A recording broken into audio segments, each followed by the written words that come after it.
झूठ पे झूठ बोल करके गरीबों को और ज़्यादा दलदल में डाल रही है। हम 2014 से देख रहे हैं कि मोदी सरकार ने मज़दूरों के खिलाफ़, किसानों के खिलाफ़ और हर तबके के खिलाफ़ जिस तरह से ये काम कर रही है। अभी मज़दूरों के खिलाफ़ 4 बिल कोड लाए हैं। उन 4 बिल कोड को हम रद्द कराना चाहते हैं। मज़दूर हताश से परेशान है। कोरोना के काल में लॉकडाउन से लगा करके इन्होंने लाखों मज़दूरों को सड़कों पे से लेके वापसी घर भेज दिया, बेरोज़गार कर दिया है। जो रोज़गार देने का वादा किया, 1.5 करोड़ रोज़गार मोदी सरकार कह रही थी कि हम हर साल देंगे। 1.5 करोड़ बेरोज़गारी इन्होंने पैदा की है। इसलिए दूसरा, किसानों के साथ इन्होंने धोखा किया है। जो अन्नदाता है उनके साथ भी इन्होंने धोखा किया है। और उसके अलावा इन्होंने डिफरेंस को भी नहीं छोड़ा है। डिफरेंस के अंदर जो हड़ताल करने का हक और अधिकार होता है, उस हक अधिकार को भी इन्होंने ख़त्म करने के लिए कानून ला रहे हैं। और इन्हीं चीज़ों को लेकर के 10 केंद्रीय ट्रेड यूनियनें मिल करके उस मोदी सरकार के खिलाफ 9 अगस्त को मजदूर बचाओ दिवस, गरीब बचाओ दिवस के ऊपर जंतर मंतर पर लाखों मजदूर इकट्ठा होगा।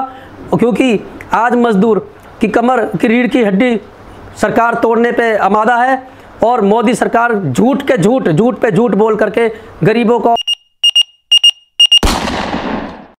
और कारखाना मालिकों को फ़ायदा पहुंचाया जा रहा है। और उसके अलावा मज़दूरों के सभी कानूनों को ये ख़त्म कर रहे हैं। 4 बिल कोड जो लाए हैं, उन 4 बिल कोडों के ऊपर पहले मज़दूर काम करता था। 10 मज़दूर भी अगर काम करता है जहाँ पे, वहाँ मज़दूर को निकाल नहीं सकते। लेकिन अब जितना मज़दूर, 100 मज़दूर हो, 300 मज़दूर हो, जब मर्जी मज़दूर को नौकरी से निकाल दिया जाएगा। इंस्पेक्टर राज बंद कर दिया जाएगा। और मज़दूर जो मिनिमम वेज की डिमांड करेगा या अपने किसी भी हक अधिकार श्रम कानूनों की डिमांड करेगा, उस मज़दूर को काम पे से जब मर्जी नौकरी से निकाल दिया जाएगा। मज़दूर कोर्ट में अपना केस भी नहीं लगा सकता है लेबर डिपार्टमेंट में। इन्होंने ऐसे 4 बिल कोड लाए हैं जो मज़दूरों के खिलाफ़ है, आम जनता के खिलाफ़ है।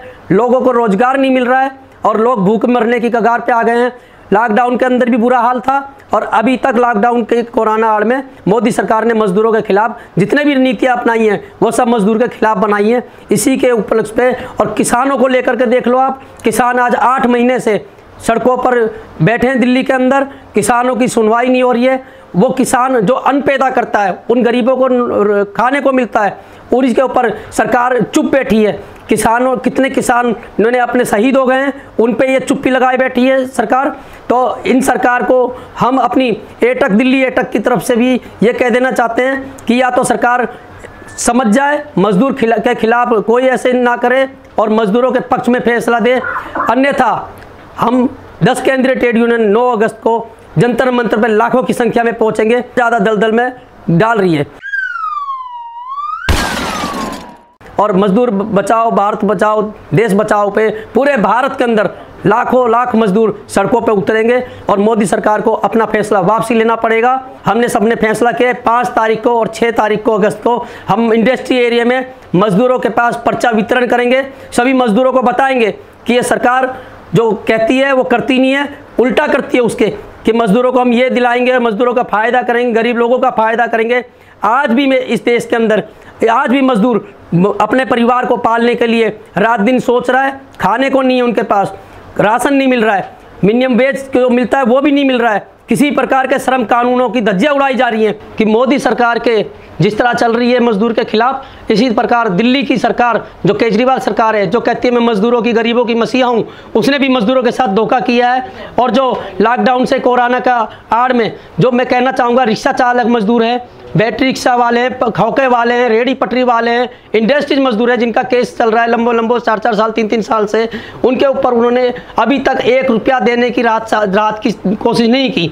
लेकिन सारी उनकी राजनीति जो पॉलिटिक्स को है, चुनावों की, वोटों की, वो सारी कंस्ट्रक्शन बोर्ड पे है। और उसका भी जो बोर्ड के जो हमारे सदस्य रजिस्टर्ड वर्कर हैं, उन वर्करों में भी इन्होंने बाटी शुरू कर दी है। दोनों में कर दिया है कि कुछ मजदूर को पैसा देंगे 5-5 हज़ार रुपया, जो खुश हो गए, और कुछ मजदूरों को इन्होंने पैसा नहीं पहुंचाया है। अभी तक जो रजिस्टर्ड वर्कर है, 5 लाख वर्कर जो 2018 के अंदर थे, जिनके हाईकोर्ट में भी मामले चल रहे हैं, उनको सबको 5-5 हज़ार रुपया रात के लिए तौर पे देना चाहिए था। लेकिन अभी तक 2 लाख के करीब इन्होंने दिया है और अखबारों में अपना प्रचार प्रसार इस तरह किया है कि केजरीवाल सरकार ने सभी मजदूरों को 5-5 हज़ार रुपया दिया है, जबकि ऐसा नहीं है। अगर 5-5 हज़ार रुपया दिया भी है तो 2 लाख के करीब दिया है, और जो रजिस्टर्ड बाकी के वर्कर हैं उनको, श्रमिकों को अभी तक 5-5 हज़ार रुपया नहीं मिला है। उसके अलावा 2018 से लेकर अभी तक जो छात्रवृत्ति का पैसा होता है, जो रजिस्टर्ड मजदूर है, जो कंस्ट्रक्शन वर्कर रजिस्टर्ड है दिल्ली सरकार के अंदर, बोर्ड के अंदर, उन बोर्ड के बच्चों को, उन वर्कर के बच्चों को अभी तक छात्रवृत्ति का पैसा भी नहीं दिया गया है। उन मजदूरों की जिनकी डेथ हो गई थी, उनका जो डेथ का क्लेम मिलना चाहिए, मृत्यु मुआवजा, वो मुआवजा भी दिल्ली सरकार के फाइलें अभी क्लेम पड़े हुए हैं पेंडिंग। और उसके अलावा जिनके मजदूरों के बच्चों की शादियां होती हैं, उनके शादी का जो क्लेम होता है, वो फाइलें हजारों में पड़ी हुई हैं डिस्ट्रिक्ट बोर्ड के अंदर, वो भी इन्होंने अभी तक मुआवजा नहीं दे रहे हैं। उसके अलावा और कई प्रकार के ऐसे क्लेम है जिनको सबको रोक दिया है, और 5-5 हज़ार रुपया कुछ मजदूरों को दे करके ये अपना बखान इस तरह करती है सरकार कि केजरीवाल सरकार ने 5-5 हज़ार मजदूरों को दिया है, जबकि ये ऐसा सच्चाई नहीं है। अगर आप ये वीडियो YouTube पर देख रहे हैं तो हमारे चैनल को सब्सक्राइब करें और बेल आइकन को दबाना ना भूलें।